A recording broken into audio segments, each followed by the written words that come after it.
the evolution of the GI Cure protocol. So it was 1973, I believe, and I'm sitting in my office, my brand new office, and I had never even seen a patient before. And I'm wondering who's going to come in and let me help them heal. I get all kinds of knowledge about sinuses and toenail fungus and carpal tunnel syndrome and all this information, and I'm ready to go. And then first day, there's a stampede of people coming in. Back there was no internet. Matter of fact, the town I was in was so backwards that they didn't even want to give me a sign for my business because they thought I was practicing voodoo. They said that in a meeting. They tried to run me out of town a number of times. So I'm in this dusty little town. No one knows me from hole in the wall. And I think I pretty much got everything nailed down. Then there's a stampede of people come in with bleeding from their butt and, mucus and diarrhea. Everybody had diarrhea. And I'm like, what's going on here? They didn't teach me anything about this at school. The only thing they taught you was like, give them some fiber, buy bran fiber. That's what it was. The only fiber available was bran fiber, wheat bran fiber. So, or eat some cereal that had fiber. I forget what they had back then. Uncle Ben's or something? No, Uncle Ben's. There's an Uncle, I forget. There was an Uncle, jeez, it came in a box. It looked like Uncle Sam, but it was Uncle somebody. And that was it. Inflammatory bowel, what's that? So I had to start from scratch. What I did was I immediately closed my office. I was just sick of seeing people crying. It was freaking me out. Every day there would be somebody who didn't want to live anymore. And so this is how this evolved and how you can create something out of nothing. And there's a lot of people and things contributed to this. But now I'm able to heal people for something that's not supposed to be healable. There's no cure for IBS, Colitis, and Crohn's. At least there wasn't. And they didn't even have, this is before they even had a name for Crohn's disease. I think there was somebody, one of the first people was named Mr. Crohn's. And it was so rare they figured it was a phenomenon that, one person disease, I guess, right? So there wasn't even a term for probiotics. Forget colostrum. I learned about that from a farmer right around this time. So I closed my office, and I think this is a fascinating story because it's going to give you some insight into how you're going to heal.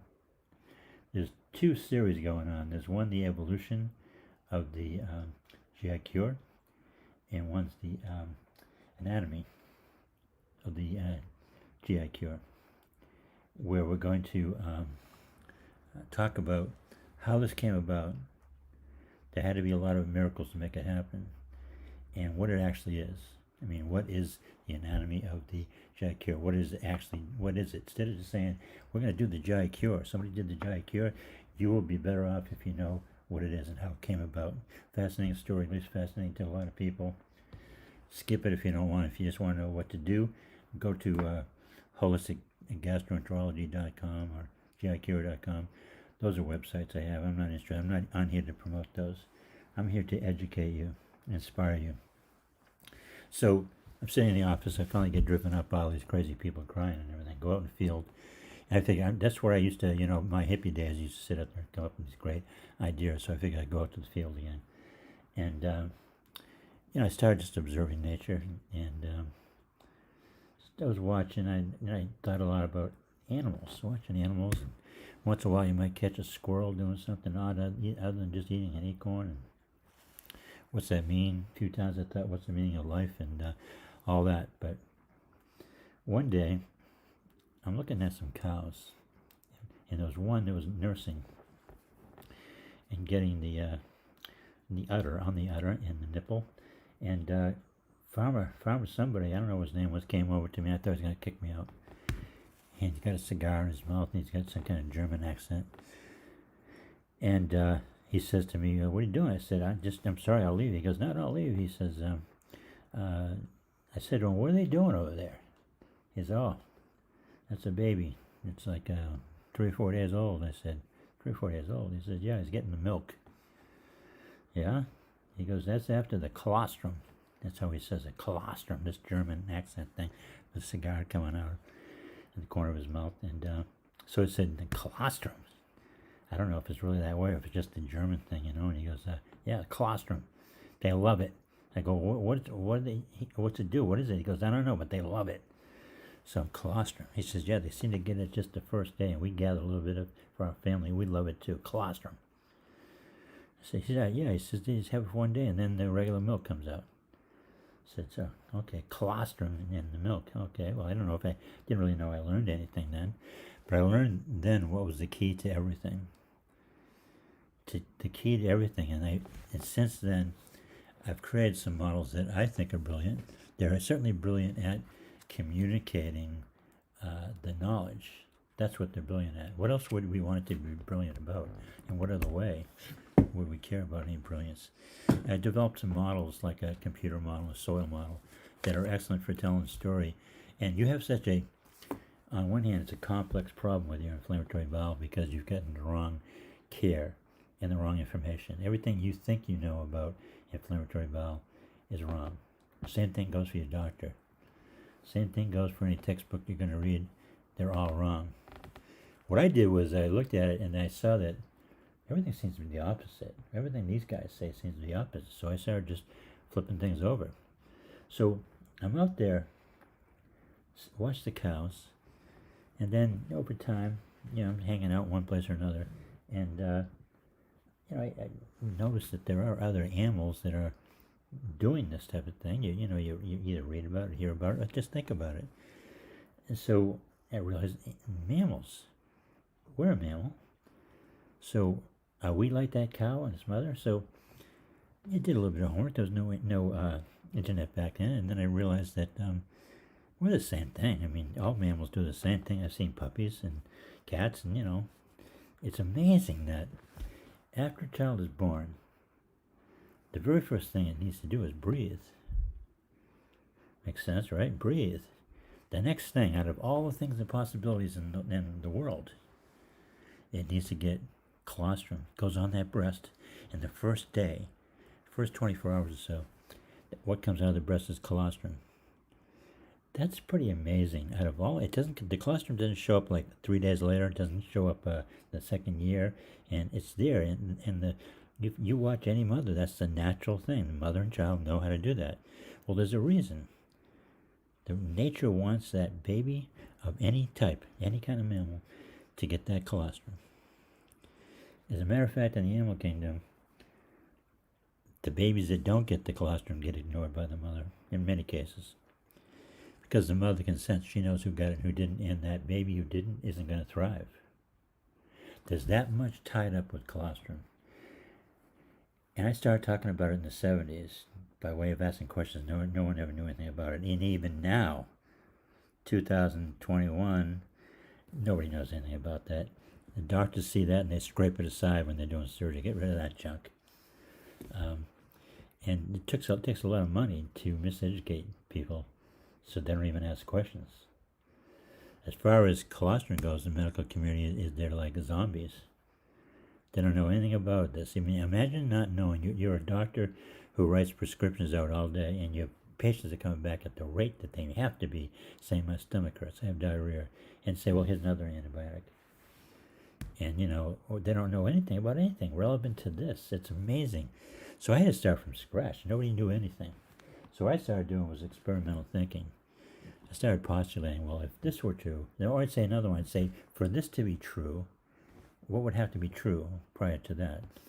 And so, and that's how I started building the GI cure protocol, was I just started making stuff up. But making stuff up that made sense. You know what I mean? There was a consistency there, a continuity, where I was making it up, but I was making it up consistently, so that it was cohesive. It made sense in the sense that I was making it up and could be, right?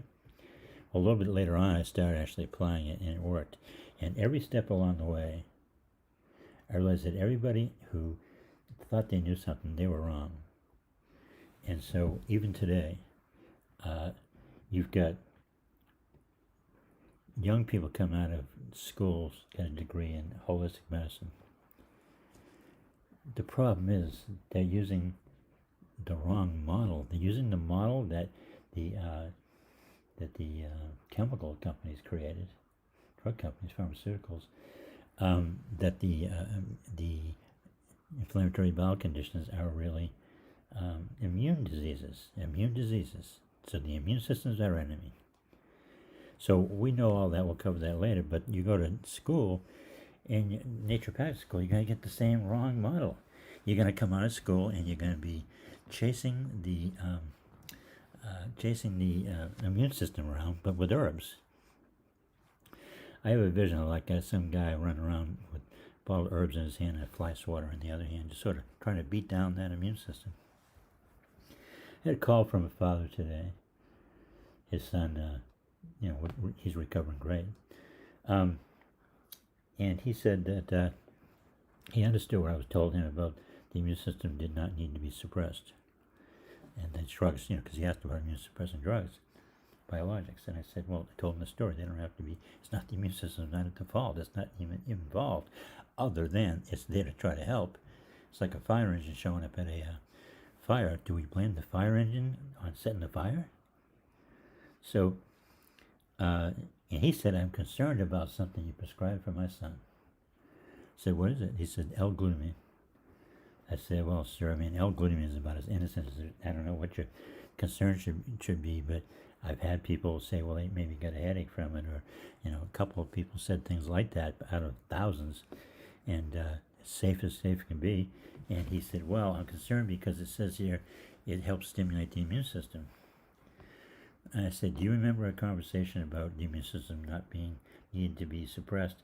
He says, yeah. He says, but what about, and this is how he proved he didn't understand because it's just drummed into us. He said, what about the glutamine increasing the immune system's function? I said, well, remember, we talked about the fact the immune system in this model, that's not why I prescribed the glutamine, but in this system, my system, we don't need to suppress the immune system. As a matter of fact, if along the way we boost the immune system, hallelujah. It doesn't have anything to do with healing your inflammatory bowel. Other than I'll say, yes, the stronger your immune system is, the immune system is going to just prevent infections. It doesn't have any other role in healing anything. So, the father was confused, but he believed me. And I said, well, you're getting confused when you talk to those guys. You're not confused when you talk to me. And how's he doing, by the way? Oh, he's doing great. And, the parents were pretty freaked out at one point, and they're doing better now. But it's confusing for people. We're told the big lie that it's the immune system causing it. You come out of medical school proud of your degree, and then at some point you realize you were given the wrong information. It's not an immune disease. It's a man-made condition. I call it acquired inflammatory bowel. That's a much more accurate term. Acquired inflammatory bowel, not a disease. So I was watching the animals, and I thought about the animals, and then I got onto, well, what's in the breast milk? You got to, before the internet, you got to, in a smallish town, you got to think for yourself. So I built this whole model. I said, wow, mental model theory, and I said, if this is true, it could revolutionize the world. It could, all these people, and I didn't know how many people are going to be, I didn't know it was going to be a tsunami of people with inflammatory bowel. So I'm making it up as I go along. And it didn't teach me anything in school about this. So what I saw was some stats that one story was, there were these two brothers, Lauren and somebody else, they had a newsletter. And they were talking about how after World War II, they released these heavy-duty antibiotics. Okay, why'd they release them? Well, number one, they were developed to counter potential germ warfare in World War I, partially, and then World War II. And they were ready, but they didn't need them. But then they said, geez, there's big warehouses and stuff after World War II. What are we going to do with it? So someone said, well, let's sell them. Let's sell them to the people. Sell them. And there you go. Pandora's box. Why leave a good thing sitting around when you can just sell it? And then what happens is they unleashed like you've never. And it also sold to the farmers in their for the soil, put it in for the pigs and cows and cats and dogs and everything else, and everybody antibiotics after World War II, because they had to sell it because they didn't know what to do with the stuff, because there wasn't any germ warfare, and that's why there was a rash of inflammatory bowel conditions. Now, I saw graphs that said over the year 2000, not 2000 actually, back in the 1950s, they released and wrote so many prescriptions for antibiotics this year, next year, and as that rose up the graph, the incidences of reported inflammatory bowel was identical to it. Just say the number was 5,000 in January, prescriptions were written, and there'd be like 4,800 diagnosis of one of the inflammatory bowel conditions. It was uncanny. Right up the graph, you'd see it take a dip, go up, take a dip. It was identical. That got my attention. Then, a strange one, and I don't know, I'm not a conspiracy theorist, but it's kind of conspiratorial thinking. I was overseas in Africa, 1975, and there was an announcement. It was in a pretty backward country. There was an announcement that everybody report to such and such a place, a couple places around the city, to get the new miracle cure. And so I'm like, well, miracle cure, what's that? So it turned out they were giving out antibiotics. And one of the drug companies had just moved in and said, here's new territory, virgin territory, let's give it to them. And so everyone lined up. They said, it's a miracle cure. Well, I left town after that. I was need to go home. It wasn't anything to do with that. And a few years after that, the theory is, the story is, I should say, is that AIDS came out of that area, or was one of the areas where it really propagated. It was a hotbed for that. Maybe it wasn't where it started. Who knows that? But it was. The country was just noted for, this is a major hotbed for AIDS, and we know that that generation of people and prior, World War II on up, were the first generation of people to get bombed with antibiotics. And so what was going on in that city was going all over that country and probably all over the continent. So I'm not just pointing towards Africa. I'm just saying that there was all these places that were just bombing us with the antibiotics, and they were also telling us simultaneously not to, the mothers not to nurse. First of all, I had to turn into a consumer, and then second of all, get out of the house and go get a job, right? And so the mothers were pulled away from their babies during the day, and they weren't nursing, and then we had a generation from the 50s on that was getting antibiotics, double whammy, no colostrum and probiotic, and then you have the first generation now. I don't know enough about it to say that there's a definite connection, but geez, it's kind of obvious. There's a connection between that and your inflammatory bowel conditions, where that's a definite connection with AIDS, HIV. Hey, listen, I'm not that kind of doctor. I don't know, but that's part of what may be a coincidence. So just to finish up today's episode, the colostrum. Why does the colostrum come out first? And what happens after that? The breast milk contains probiotics. The colostrum puts a sticky layer of stuff all through the GI tract. Colostrum is there already. Here comes the probiotic. So after the first 24 hours, colostrum dries up. Here comes the milk containing probiotics. But it's not just probiotics, it's the right strains and the right ratios. When you plug something into a wall, the prongs have to match up. You look at a snowflake under a microscope, you say, wow, look at the engineering, it's so precise. Or look at the constellation, say, wow, look, it's always the same. It's pretty amazing how they line up. It's always the same when we look up there every night. It's just amazing. So the probiotic comes in a certain combination, and here's the connection with the colostrum. It sticks to the colostrum. Without colostrum and probiotic will end up in the toilet. So all those probiotics you were taking all those years, you're wasting your time and money because they didn't stick. Jordan Rubin, the man behind the Garden of Life supplements, his father came to me. He had been going around the world. I think this is part of their story in their book. Going around the world, Jordan was down to like 68 pounds, and they were going around talking to everybody in the world to save Jordan's life. I'm in my office after hours one night, get a rap on the door. There's a guy there, and so he says, "Can I come in? Can I talk to Dr. Snow?" I said, "It's me." So he explains about his son.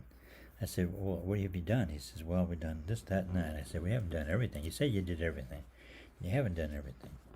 "Well, what do you mean?" He says, "Well, you haven't done colostrum." "What's that?" So I said, "It's the stuff what I've already said." And he says, "I never heard of it. Been everywhere." So I said, "Well, that's what he needs. He's got a lack of that, along with that leaves his GI tract exposed because he doesn't have the mucosal lining, like a carpeting, looking like Vaseline covering that tissue, and it leaves the tissue exposed to what? His own stomach acids. Eats a hole in the surface of the bowel wall, hits nerves, hits blood vessels, and there you go. You have the symptoms. And so the first part of this is based on just the first part of the series is based on well, what actually happened here. I never heard about those stockpiles of chemical weapons. So that's what we have. We have chemical weapons, and that was never disturbed. There was never anything that was disturbed that until antibiotics. It's amazing. You can have this thin layer of mucus, and it's strong enough and it has enough integrity to push off the stomach acids, which are strong enough to eat a hole in a tabletop, but it can't penetrate the mucosal lining.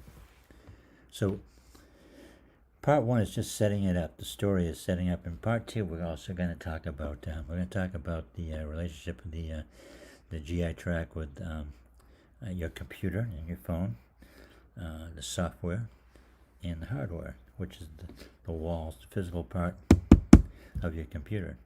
And we're going to talk about the relationship that they have between each other, and how that taught me how to transmit the information with metaphors.